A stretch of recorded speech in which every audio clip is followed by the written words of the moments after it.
Hey guys, today I'm going to show you how to glue a puzzle. This is the Masterpieces puzzle glue. We bought this on Amazon. It was $12 or $15, I can't remember, but you get two bottles or two boxes with bottles in there. Supposedly you can do 2,000 piece puzzles, but really it depends on how big the puzzles are. You know, you can have 1,000 really big pieces and it'll be really big puzzles. So really just, if you get two bottles, then that'll you know, be pretty safe. So what you want to do is just get your puzzle done. We have, since we don't get glue on our table, if you're working on a work surface like just a piece of plywood or something, it's fine. But if you're working on it, something you want to keep nice, we have aluminum foil on the bottom just in case anything comes through the wax paper. And then we have parchment paper on top of that. So the parchment paper will keep the glue from sticking. And if anything does happen to seep through the parchment paper, we've got the aluminum to keep it from getting on the table. So that's why you see aluminum and parchment paper both.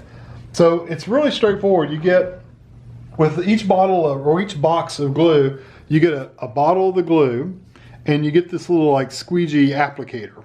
And this has actually been used, I've used this once already, and all I did was wipe it off really good, and it came, all that glue just wiped right off. So it's perfectly fine to use again. Now, like I said, I've already done one of these puzzles, pretty much the same size. So I may need to open the other bottle just to be sure, but I mean, I got it out just to be sure. I'm gonna open it just in case there's any crumblies. So this is a clear glue, and usually one of the first questions people ask is, why don't you use a regular Elmer's glue or something like that? And you can use the Mod Podge glue, and it works, but it tends to leave like brush strokes and stuff like that. I'll have to open the other bottle up. It leaves brush strokes. It's not as clean as this is. This one leaves a really good surface. So I'm going to leave this, I'm just going to set it upside down right there. So basically all I'm doing is pouring it around the edges, and it's a pretty thick glue.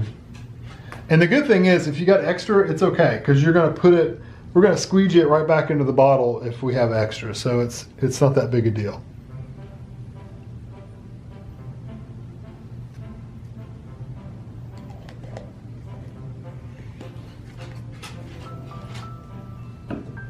Should have gave that enough time to kind of come out. Okay. So this is my throwaway bottle. It's empty. Get it out of the way. So take your little squeegee tool, and what I usually do, the glue is right along this edge. So what I usually do is kind of take some of it and just literally kind of give it a little bit of a pressure while you're doing it, and kind of push it in those little grooves.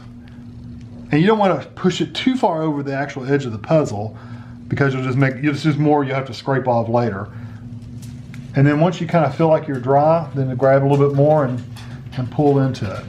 And like I said, I am kind of, you can see I'm kind of putting pressure on it to make sure it goes down inside those little gaps.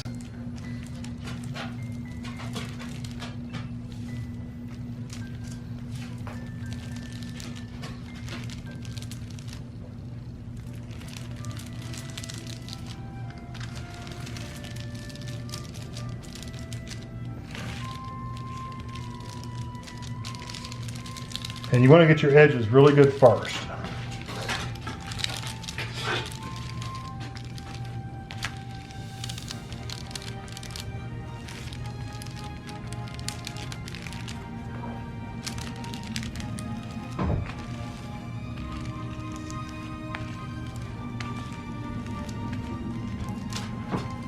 And if you kind of look at an angle, you can see where it's shiny.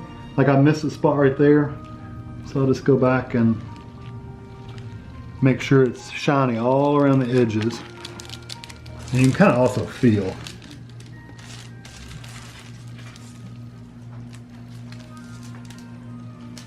Okay. Now I'm going to kind of pull all that kind of in the center and just work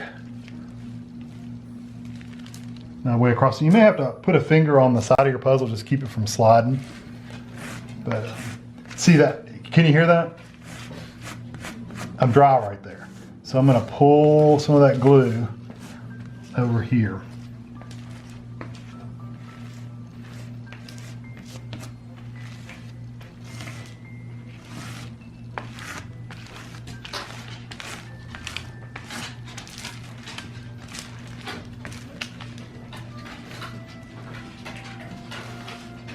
Here we go.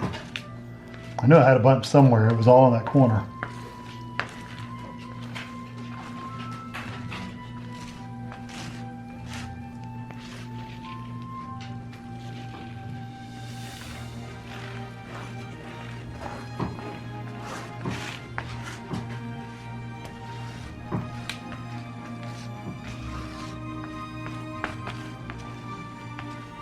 Okay, so now it's all wet. So I'm going to open my tub of glue.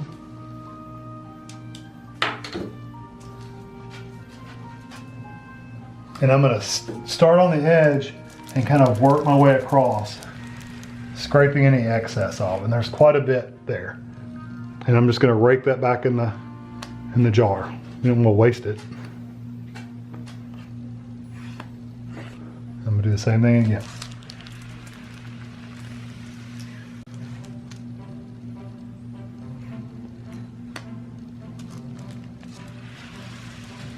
And again, I'm pushing it a little bit just to make sure I squeegee most of it off.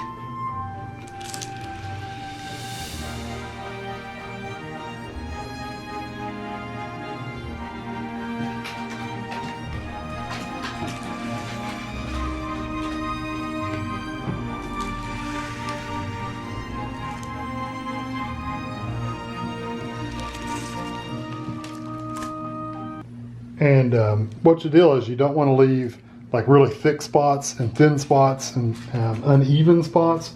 You want to make it try to be as even as you possibly can, because if you get thicker spots and thinner spots, what happens is your puzzle will curl, because some areas will dry faster than other areas, so you don't want your puzzle to curl. So now I'm just going another direction, just doing it top to bottom, because there's still plenty of glue on there. I'm still getting quite a bit of it off.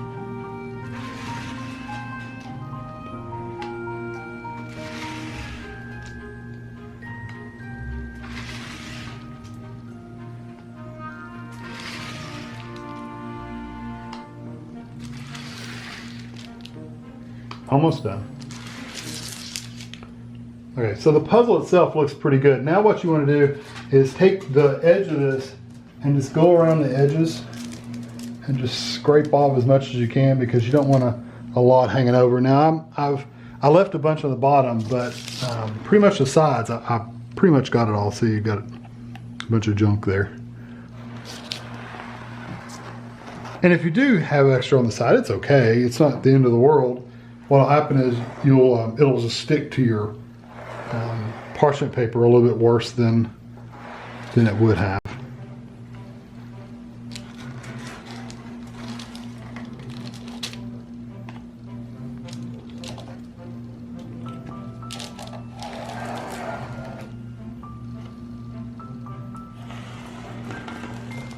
Okay, that's left up. So I'm just gonna, again, look at it one more time, make sure I don't have any big thick lines. Don't see any. You have to kind of get it at an angle and get the light to shine it. You could get a flashlight if you really wanted to and shine it on there. I don't see any thick spots, so I think I'm in good shape. So that's it. That's all there is to it. You just kind of make sure it's all leveled out and evened out, and you can see I really put pretty much everything back in the bottle that I poured out, but you're going to have a lot of it at first just to make sure you get it all covered. I will, before I put the lid on here, I will take a paper towel and wipe this off really good. Since I'm on my second bottle and both of these came with a squeegee, I've got a brand new squeegee in that bottle, so I won't need to keep the one I just used. So I clean the bottle off really good. This will need to dry at least 4 hours, but really leave it overnight. That's the safest way. And it'll be ready to pick up and hang up and do whatever you want to, frame it or whatever. All right, it's been about 12 hours. It's actually the next morning, and it's dried. So I usually just take my hand and just run around the edges, because that's usually where it sticks. And I'll show you kind of what the edges look like, a closer view of them. Okay, like down at this corner, there's a lot of glue down there. What I'll do is I'll take a knife, or if I can pull it off, I'll just pull it off. If I can't, I'll just take a knife and just trim it. You know, just run a knife along the edge. But this is it. It's good and sturdy. It's not coming apart. It's there. So it's really easy. If one thing to note, or two things. First of all, I'll have a link for that glue. We bought it on Amazon, so I'll put a link down in the description if you want to buy this glue. It's really good glue, I do have to say. They do sell it at other places too, but I know this works, so I'll keep getting this kind. If you were to do a glow in the dark or some kind of textured puzzle on the front, you would flip the puzzle over and you would glue the back instead. And you can see that some of the glue came through on the edges where it was over the edges, but that's why you did the wax paper, is so it wouldn't stick. So again, if you're doing a glow in the dark or some textured puzzle, you would glue the back. Now it's up to you to flip it over to get it to the back, so that's the fun part. But yeah, this is ready to hang up or frame or whatever.